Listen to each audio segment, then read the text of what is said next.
Donc maintenant, on est dans une situation où c'est ce que vous dites qui renforce l'extrémisme. Quand vous dites que l'immigration pose un problème, il faut aussi parler des avantages de l'immigration.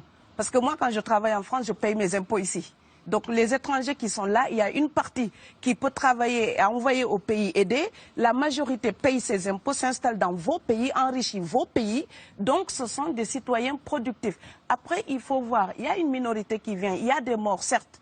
Mais je voulais souligner une chose. Le discours que vous avez, il est encore légitime tant que l'Afrique restera muette. Et moi, aujourd'hui, je voulais m'indigner pour le silence de l'Union africaine. Les gens là qui meurent sur les plages, et je mesure mes mots, si c'était des Blancs, la terre entière serait en train de trembler. Ce sont des Noirs et des Arabes. Alors eux, quand ils meurent, ça coûte moins cher.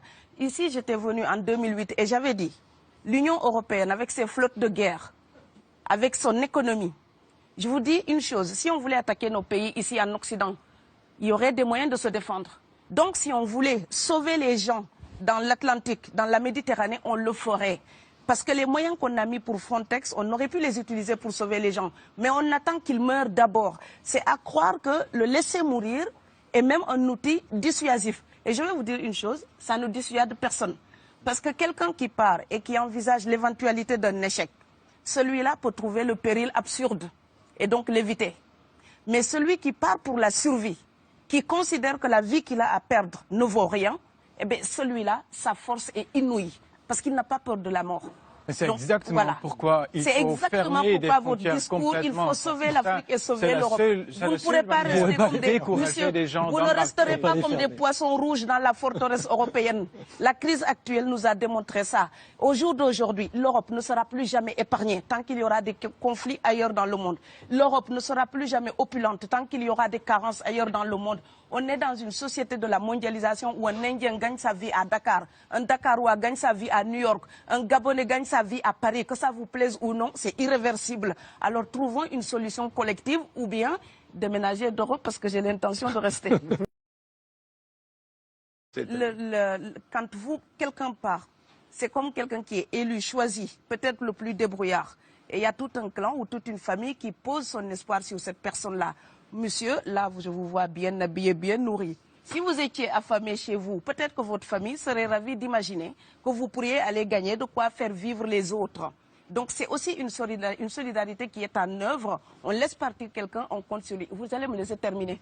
Et Schengen, entre guillemets Schengen, ça me permet d'être invité aux Pays-Bas, monsieur, donner des conférences dans vos universités. Quand ils trouvent que mon cerveau est convenable, là, ils l'utilisent.